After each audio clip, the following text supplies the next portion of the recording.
Court of Appeals. We have 5 cases to be submitted today on oral argument. We will likely be taking a short break after the 3rd case, but that remains to be seen how things move along. And we begin with United States versus Davis. Mr. Ternan.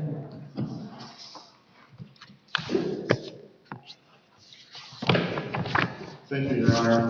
May it please the Court, my name is Jack Ternan. I represent the appellants, Jonathan B. Davis and Retail Ready Career Center, Inc.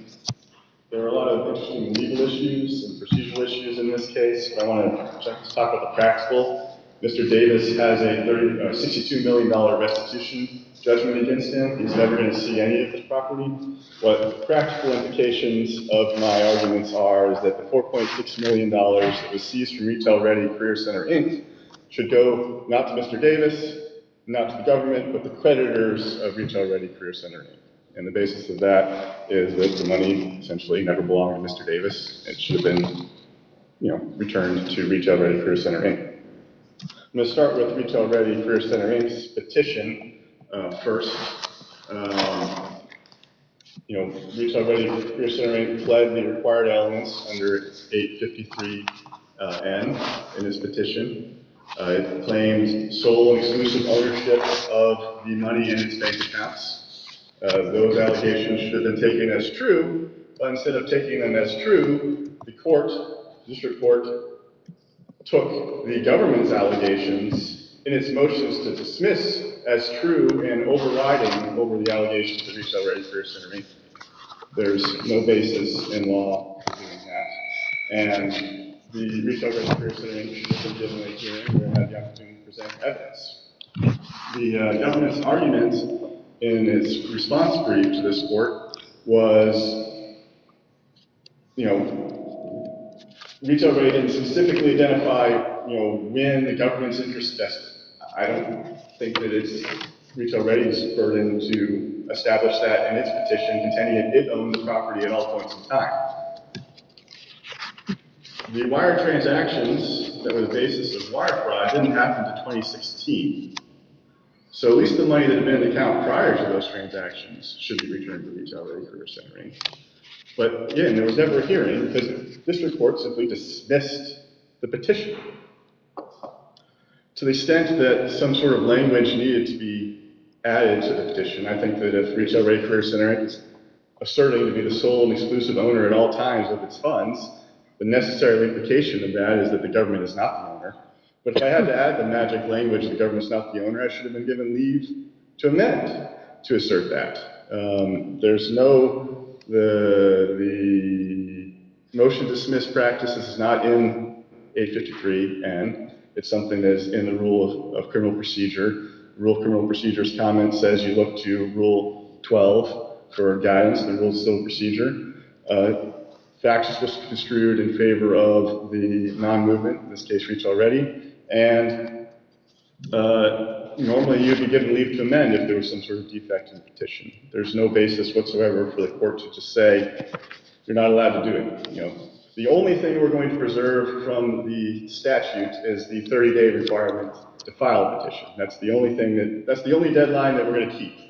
And we're not going to keep the 30-day deadline to hold the hearing. We're not going to keep the elements that are specified in the statute for the pleading. We're going to change everything about this judicially, but we're not going to change the deadline to file. So that's the argument about Retail Ready Career Center, Inc. It should have been given a hearing on an ancillary proceeding to address its interest in the property. With respect to the issues regarding Mr. Davis, the prior appeal involved an argument about which definition of proceeds should be used. When you're having a discussion about forfeiture under 18 U.S.C. 981 A1C, you're talking about proceeds of a crime. If you want property, if the government wants to forfeit property, it has to either be proceeds or derive from proceeds. So you have to identify the proceeds as your first step. The government had been using, prior to the first appeal, and is still using 981A2A, which is a very broad definition of proceeds. It essentially says that any property of any kind obtained directly or indirectly as a result of the commission of offense. Very broad, essentially but for. You commit the offense, this property come as a result of offense, it's forfeitable. But this court concluded that 981A2B is the definition of proceeds that applies. That definition of proceeds is far more limited. And it's more limited because it's intended to be used in the context of the operation of a business, like we have here.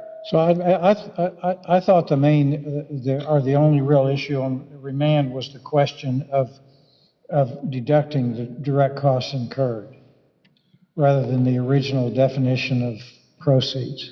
Well, this court never reached any of the other issues that were raised in the briefing in the first appeal on forfeiture because it agreed with my argument on point one that the wrong definition of proceeds was used. And yes, you have to take out the direct costs when you're calculating proceeds before you start tracing property, before you start doing a money judgment. You have to do that first. And I don't know if it was the court's intention that it would re-reach these issues when it came up on appeal, or if the district court had permission to go further. The Court of Appeals opinion does talk about how it's remanding for purposes consistent with this opinion, right? So if the Court of Appeals is saying the wrong definition was used, presumably it's instructing the court to use the correct definition. And if it had used the correct definition, the basis for proceeds are the illegal transactions, not the gross amount as a result of the crime, as under 981A2A, but the illegal transactions, as the statute says. And there are only 7 illegal transactions identified in the indictment, 7 wire fraud transactions. And the amount of those transactions is also specified in the indictment and frankly undisputed. It was $131,405.20. So, under the correct definition, we argued this in the district court before the first appeal, we argued it in front of this court during the first appeal, we argued it on remand, and we're arguing it again. That is the amount of money that constitutes proceeds under the definition this court has identified as applying. And if that is the definition of proceeds, and that is the amount of proceeds, then that money never left retail ready's accounts. It was sitting there when the money was seized, which means it never came into Mr. Davis's possession, can't be forfeited by him. It means that all of this other property that has been seized isn't traceable to those proceeds because the money is still in retail ready's account. And it means that the entire basis of the forfeiture order is incorrect.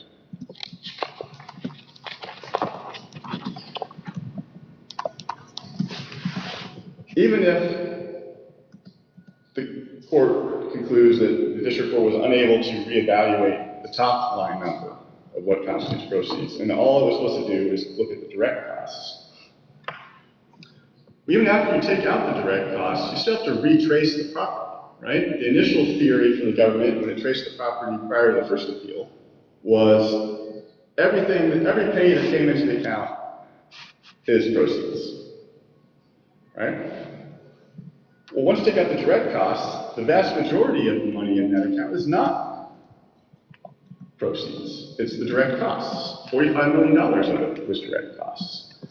So when you're tracing money in and out and moving through these accounts, you have to take into account now the vast majority of the money is not proceeds. But the government never conducted a new tracing exercise after a determination of direct costs. And the district court didn't either. It just assumed, again, that every penny that went into the account was proceeds, which is not consistent with the definition this court has indicated should apply.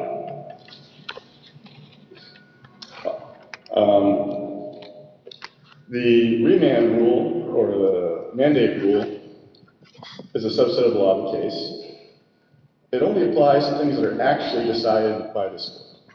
Right? This court didn't reach the Eighth Amendment issue, didn't reach the question of what money in this account constitutes proceeds under the new definition. It didn't reach the honeycut issues about whether or not Mr. Davis... That's not exactly right. I mean, if a court decides all these issues are presented, it rules on 2 or 3, maybe it should have said something about the others, but it enters a judgment You can't come back later and say, well, the mandate rule, it didn't mention our Eighth Amendment argument. That's a final judgment as to all issues raised, period, whether the court commented on it or not, isn't it? This court's judgment vacated the forfeiture order. But it was very specific about what the remand was. It was specific, well, it was and it wasn't specific, right? There is a sentence in there about a remand to figure out the direct A limited remand, and it says a limited remand, and it says for this. Right. I would agree. It also says in other places that it's remanding for, further proceedings consistent with its opinion, right? This court never reached any of the other issues, and it agreed with the arguments that I was making on my very first point on the forfeiture order. I don't know you can infer that the court agreeing with step one with me disagreed with me on everything that follows. I don't see how by necessary implication anyone can assume that I lost on issues the court didn't get to, especially when it ruled in my favor on the issue it did get to. It certainly didn't explicitly say that, and at the end of the day, this court is only bound by what it did explicitly say. Those issues are still right.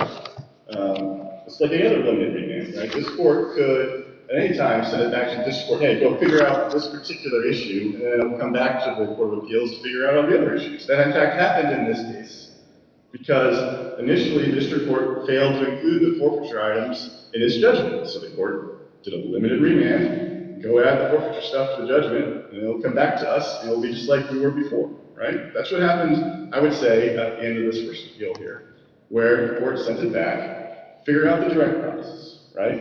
And really what it says, limited remand, figure out if there are any direct costs, right? That's what it actually says. Because if the direct costs are greater than zero, then the government's entire forfeiture theory doesn't work. Because its entire forfeiture theory on the tracing of specific items to proceeds, its money judgment, everything it actually presented in the trial court as evidence, presumes the first definition, and that there is no direct cost to deduct. If there are direct costs to deduct, the government never met its burden to prove forfeiture of anything. I'm not asking for a reverse and render. I think it needs to go back to the district court to actually follow what the statute that the court already told it to follow, which is use 981A2B, all of it, right? Use all of it. Identify the illegal transactions. Make the government actually present evidence of what it contends the illegal transactions are, right? But then take the direct costs out of it. That still hasn't been done, even though that is what the implications of what this court's order are, right? You use the wrong definition. Go use the right definition. Take out the direct costs. The district court didn't start over, didn't do what it was supposed to do. The government didn't do what it's supposed to do. This court never reached honeycut, right? And never addressed the fact that there's money in Rachel Rennie's accounts that never came into Mr. Davis's possession. Under the Supreme Court precedent, that is not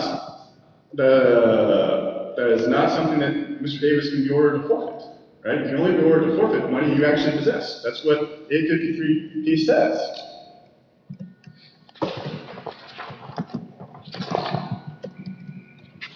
If the court has no further questions, I will yield my time. You've saved time for rebuttal. Thank you, Mr. Ternan. Ms. Lyons?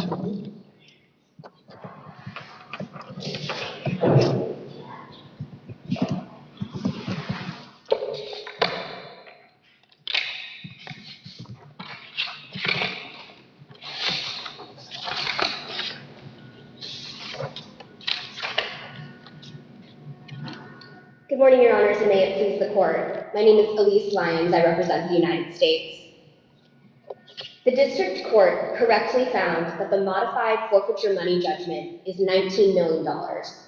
The district court correctly dismissed Retail Ready's third-party petition. All other issues are barred by the mandate rule, and therefore this court should affirm those orders.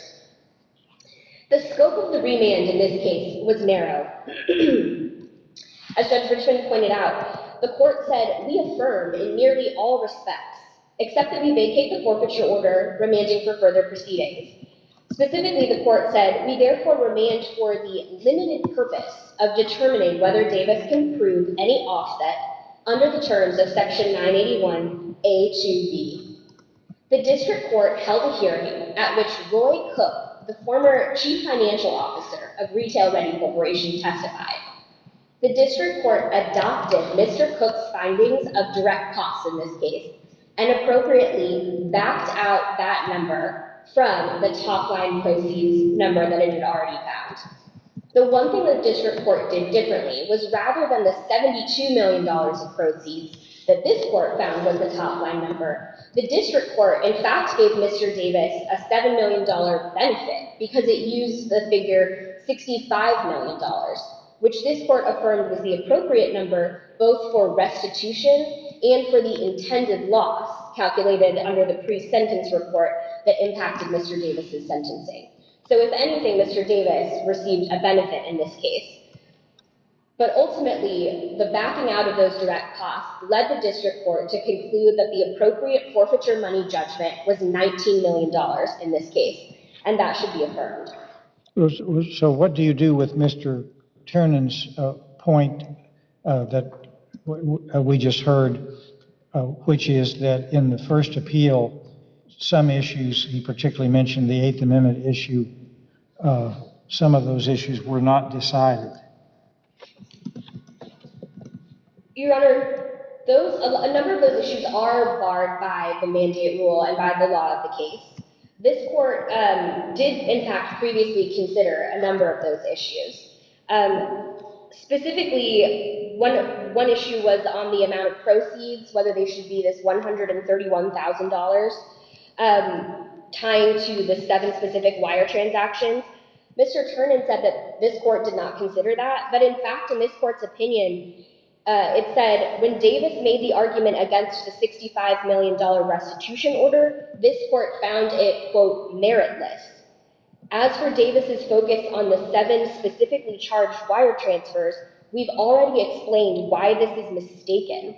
The broader scheme, and not just the specific wires, is itself an element of the offense. And for the specific point, the court found there was sufficient evidence showing that Mr. Davis was responsible. So that issue has in fact been directly considered by this court and foreclosed. The Eighth Amendment issue also, if anything, again, is a benefit to, there's been a benefit to Mr. Davis based on the revised forfeiture money judgment. Whereas the previous forfeiture money judgment was $72 million, this court found no Eighth Amendment violation for that. There certainly shouldn't be an Eighth Amendment violation for a revised forfeiture money order of only $19 million.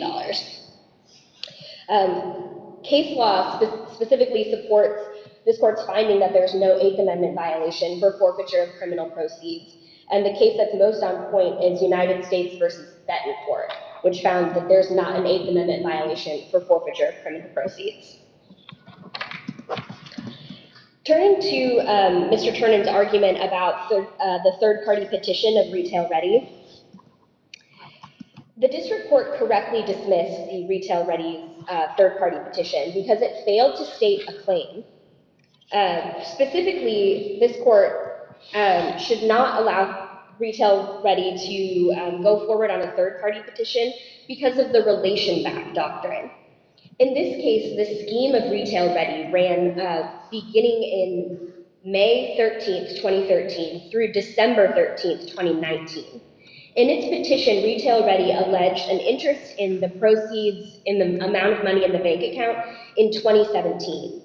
But under the relation-back doctrine, which is found in 21 U.S.C. section 853C, all right, title, and interest in forfeited property vests in the United States upon the commission of the act giving rise to forfeiture. This court has considered similar facts in the Corpus and Galowski cases, which found that under a relation-back doctrine, the proceeds of the defendant's criminal activity and any property that was purchased with those proceeds is subject to forfeiture and vests in the government at the time of the offense. Mr. Ternan said that the wire fraud, again, tying to those 7 specific transactions, happened in 2016, but the evidence in this case, including the trial evidence, showed that the scheme actually began in 2013. Additionally, the forensic auditor, Tracy Clark Ross, who looked closely at hundreds of pages of bank statements in this case, found that prior to the deposit of GI Bill benefits, the first deposit into Retail Ready's bank accounts, which occurred November 5th, 2014, the Retail Ready bank account actually had a balance of negative $9,800. And between November 2014 and October 2017, when the school closed, more than $72 million of GI Bill benefits were received into this bank account. And that was the number that became the top line proceeds, constituting the fraud proceeds in this case.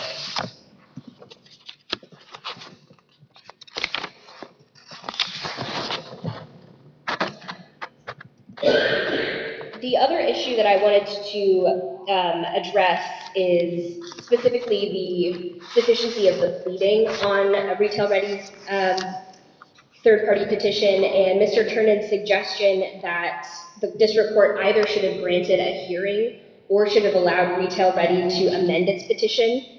There's no legal authority for the argument that Mr. Ternan makes that Retail Ready only needed to state a claim for an evidentiary hearing, that is somehow a different standard than pleading for the case. The Fifth Circuit case law, specifically the Holy Land Foundation case, makes it clear that any third-party petitioner needs to state a claim for relief under 21 U.S.C. 853 N6. And there's a distinction between standing, meaning a legal interest in the fund. So the fact that Retail Ready's name is on the bank account might give it a legal interest in the funds, and sufficiency of stating a claim under either ground of 21 U.S.C. 853N. There's further no legal authority that Mr. Ternan can point to that 21 U.S.C. Section 853N requires a hearing when a petition is deficient and it fails to state a claim. Section 853N does not require a hearing. Instead, it provides guidance on the manner of the hearing if a district court were to have one. But the federal rules of criminal procedure are clear. Rule 32.2C1A specifies that the district court may dismiss a petition, and Rule 32.2C1B provides that a ruling on a motion to dismiss can take place prior to any evidentiary hearing. And other district courts have found that to be true, specifically one case, United States versus BCCI Holdings, from the District of DC, found that a district court can dismiss a third-party petition without a hearing if the third-party petition fails to allege all elements necessary for recovery, including standing. The district court can also deny any leave to replead when an amendment would be futile, which it would be in this case under the relation back doctrine, again, because the government's interest in these funds vested when the scheme began in 2013, which necessarily predates any claim by Retail Ready. Another point that Mr. Ternan has made is that the funds actually belong to Retail Ready, that they never belonged to Davis, and this is the Honeycutt argument. The district court correctly found that Honeycutt does not apply in this case because Honeycutt was about a conspiracy. In this case, Mr. Davis was the sole criminal defendant. He was the sole shareholder of Retail Ready. The district court found that he exercised control over the bank accounts of Retail Ready. And the district court found that Retail Ready was in fact the alter ego of Davis. The district court, under Rule 32.2B1B, a determination of forfeiture by a district court, the rule specifies, can be based on evidence already in the record and on any additional evidence or information submitted by the parties and accepted by the court as relevant and reliable. The record in this case is voluminous. There have been multiple motions by the government for forfeiture, hearings on the forfeiture issues, and then obviously this appeal. There's certainly, and the trial evidence as well, there's certainly ample evidence in the record for the district court to make conclusions about the $72 million of proceeds and about the tracing. Specifically, again, this auditor, Tracy Clark Ross, not only did she testify in the trial court, but attached to the preliminary motions for preliminary order of forfeiture, she submitted a declaration, which again reiterated all of the extensive tracing that she did in this case. This court also found in the initial opinion that the clean funds out rule is sufficient. This court cited Evans in response to an argument made by Mr. Ternan about the money laundering counts and the fact that the $3.2 million of forfeiture from the money laundering counts, again, exceeded this $131,000 of wire fraud proceeds. And this court cited Evans and found that the total amount of proceeds certainly exceeded those $131,000 and those dirty funds that can be counted as coming out of the bank account in this case. Additionally, Your Honors, one point I wanted to just clarify here, because this is a consolidated appeal, I wanted to address the other case. We've been talking a lot about case number 24-10793. Speaking about case number 23-10202. This is the appeal by Mr. Davis from the February 14th, 2023 final order of forfeiture of specific property. Mr. Davis appealed this specific order, citing that the court should not have entered a final order of forfeiture while the appeal was pending, and again reiterates this $131,000 is the appropriate proceeds number. But this court should reject that argument because the remand did not disturb any forfeiture of specific property. The limited remand in this case applied only to the forfeiture money judgment. It just asked the district court to back out those direct costs under the correct definition of proceeds. Davis himself does not have standing to contest the forfeiture of specific property because the order of specific property becomes final as to a criminal defendant at the time of his sentencing. And again, the district court has previously rejected the $131,000 argument and previously adopted the government's tracing and this lowest intermediate balance rule and the analysis that showed money flowing from the VA to the retail-ready bank accounts and then to Davis to purchase these specific assets that are the subject of that February 14th order.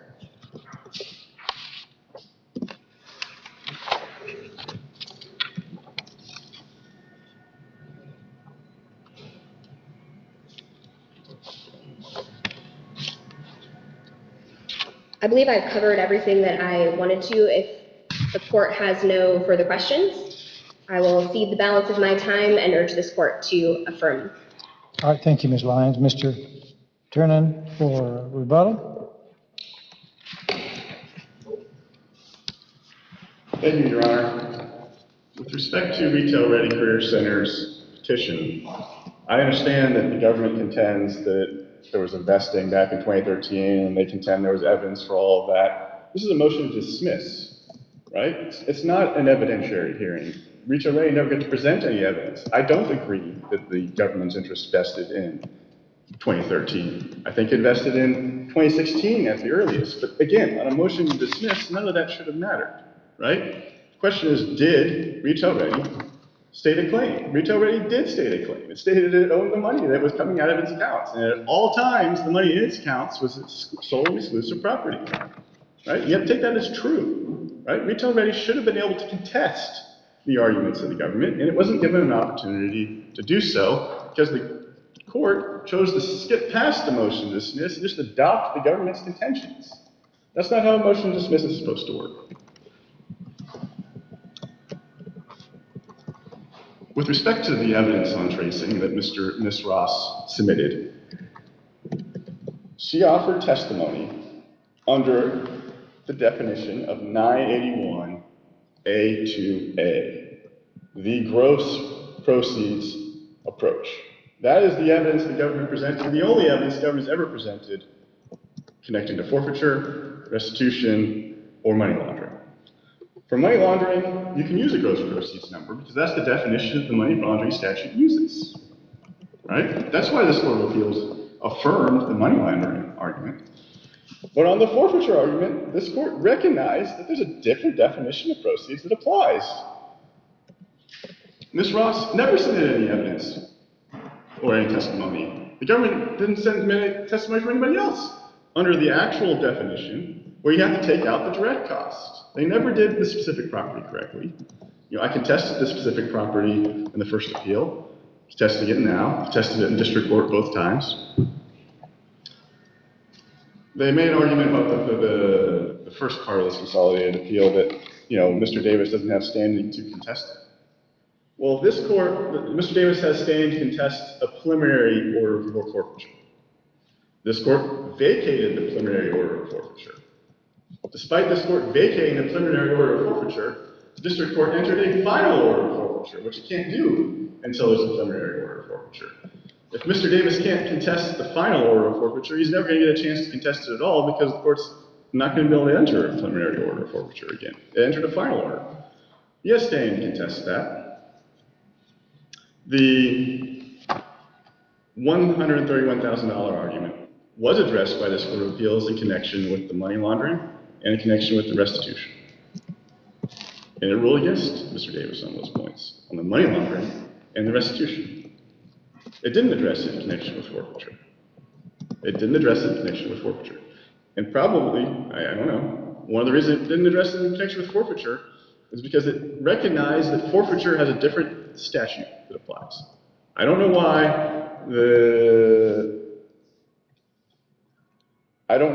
the Court of Appeals previously said, just go figure out the direct costs, because I don't know how that really flows from the decision that this court made, that the wrong definition was used.